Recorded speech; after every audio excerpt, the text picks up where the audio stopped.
So today, inshallah, I want to share with you something interesting that I came across. And I've been talking about this for the last few weeks about the importance of raising and building up responsibilities within our children. And the reality is that there is no generation that we have seen that feels more entitled and that is more entitled than this current generation. Let's be honest. You know, subhanAllah, recently, my wife took my kids because they were sick to the pediatrician. And this pediatrician, she's from outside, she's not from here, from this area of Dallas. She said that I've come to Dallas and all the families I have met, these are Muslims and non-Muslims alike. She said that I've not seen any generation and I've not seen kids more entitled than they are today. They feel so entitled, meaning that they think they deserve everything and anything, whatever they want, it should be given to them. As I said earlier in some of my other talks, that is there anything today in this life, is there anything in this world that our kids don't have? Whatever they need to succeed, they have it. Okay? So the thing is that our kids feel extremely entitled, and we have to break that entitlement within them. And what often happens is that when they're babies, the mothers give them that love, they show them the rahmah, the mercy, and so forth, and they raise them into like some younger boys. And then it is a responsibility of the father, precisely the father. And the reason I'm stressing upon the father is because many of us fathers, we feel that our primary responsibility is only going to work and providing a roof over our family's head. Wallahi, many men actually think that is their primary responsibility. That is a primary responsibility, but that's not the only primary responsibility. Giving time to our kids, being around our kids, and especially our boys, making sure that we raise our boys into young men. This is the responsibility of the fathers.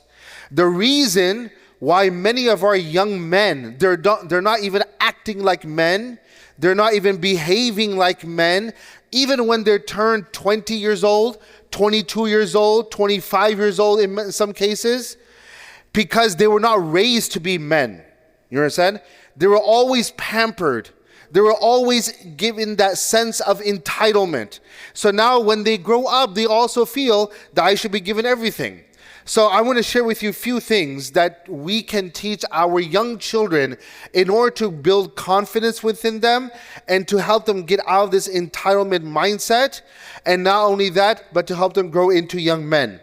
So the very first thing I want to talk about from the young age, some things that we can do in order to build responsibility and to help them understand what it means to be a grown man into the future. One of the things that our kids love to do so much, one of the things that our kids love to do so much is that they love to give the adhan and the iqamah. Okay? They love, this is something that they are obsessed with. Okay?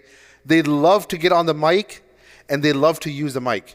You know how often I see kids even coming to the masjid. Can I give the adhan? Can I give the iqamah? They love to give the adhan. They love to give the iqamah. So here's what we should do, right? They want to give the adhan. They want to give the iqamah. Make sure they practice it at home first. Okay? Don't come and practice it here. Practice it at home. And as fathers, we need to teach our young boys how to give the adhan properly and how to give the iqamah properly. Because often when they give the adhan, they'll make some mistakes. And a lot of times when they do the iqamah, they'll make mistakes. But what happens is that when a child is trained properly how to give the adhan, how to give the iqamah, then they will have this sense of confidence that if I can do one thing, this is something that I can do. And then they come here and then they give the adhan or the iqamah and so forth. And then people, give them praises and so forth. There's a sense of confidence that come within these kids. You understand? And our kids, they need all the confidence in the world that they can get. Because often what happens is that the way we were raised as parents in many ways, we were always criticized. That criticism was fuel for us. Today in this dunya, today in this generation that we live, Criticism is not fuel for them. Criticism is not going to give them motivation. We were raised that if you don't do this, this will happen. There were consequences given to us. This is not that kind of generation where you give them consequences and they'll be motivated. You have to give them words of praise.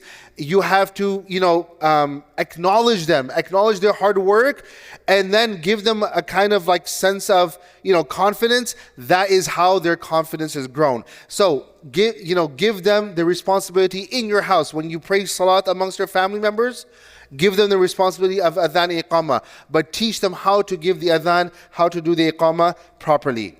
The second thing that I would strongly recommend, especially when it comes to our boys, is that getting them into some kind of sports. Okay? I really believe that getting them into some kind of sports, and especially the sunnah ones, swimming, they should know how to do swimming. Archery, these are things that our kids should know how to do. Horseback riding, of course, if it's possible, it's possible. In many cases, it's not possible. But at least swimming is something that is easily possible. Make sure our boys know how to do swimming. If it comes to archery, if there is archery classes and so forth, and by the way, there are places where they provide this. Teach them how to do these kind of things. Get them into some kind of sports. Show them, build within them some kind of sense of competition and so forth. Wallahi, there are some times it boggles my mind. When we were growing up as kids, there was always a sense of competition. Even the Quran talks about a sense of competition. وَفِي ذَلِكَ فَلْيَتَنَافَسِ الْمُتَنَافِسُونَ. When you compete with others, do it in a healthy way. Do not put the other people down and so forth. Do not cross any boundaries of Islam. But subhanAllah, today, there's within many of our kids, there's no sense of competition. If they see their own competitor getting an award, it's not fuel for them. It's not like, next time I got to do better. They're like, oh, mashallah, I'm very proud of him. I'm very happy for him and so forth. Yes, mashallah, you can be happy for them and so forth. But where's your sense of competition? Like, what kind of a man, what kind of a boy are you if you don't have a sense of competition? You understand? So this is something that we have to build within our kids. This is number 2. Number 3. Teaching them the importance of chores around the house. And let me say this. Often we are on two extremes. Either we give our kids whatever they want, and in some cases we are on the opposite extreme. We don't give our kids anything. Here's what I'll tell you to do. Anything that is not a necessity of life. Anything that is not a necessity of life, okay, incentivize that. Does that make sense? Anything that is not a necessity of life, incentivize that. What does that mean? Food is a necessity of life. You should not don't create an incentive when it comes to something like that. You understand? They have to sleep on a bed, need a roof over their head and so forth. They need things in their life in order to succeed and prosper. Don't put an incentive on that. But put an incentive on those things that are not considered as a necessity of life. I want that video game. Okay, incentivize that.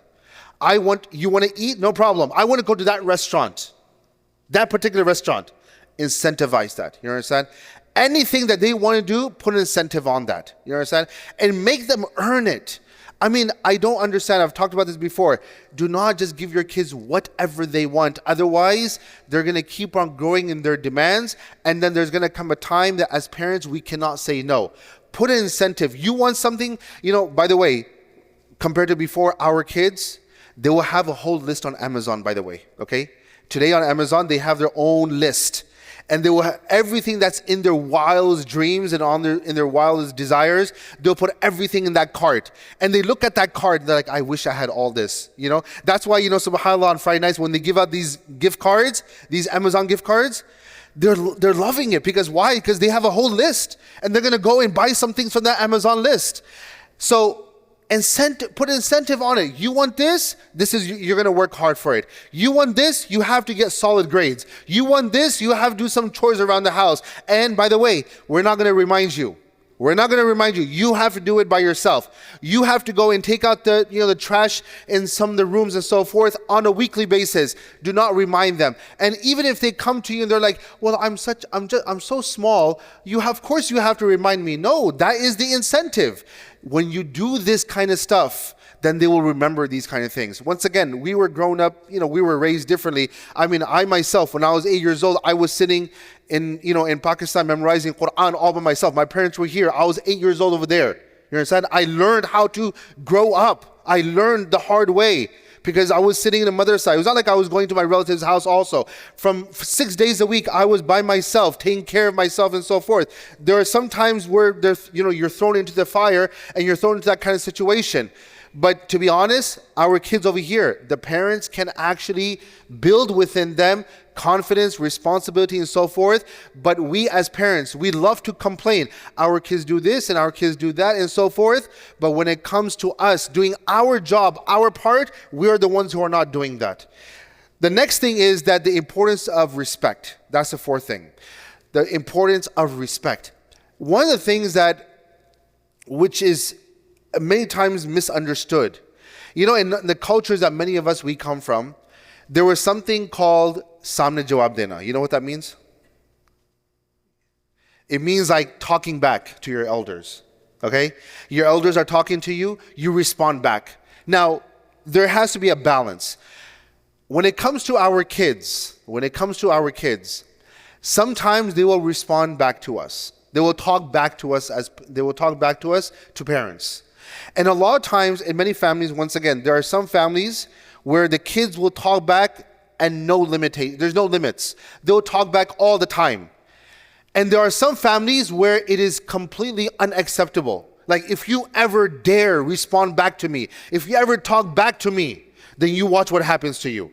So what happens is that when these kids, when they want to say something, when they want to express themselves, if they come from a family where they can always express themselves, then usually in that kind of situation, they have no filter. Usually in that kind of situation, they have no limitations.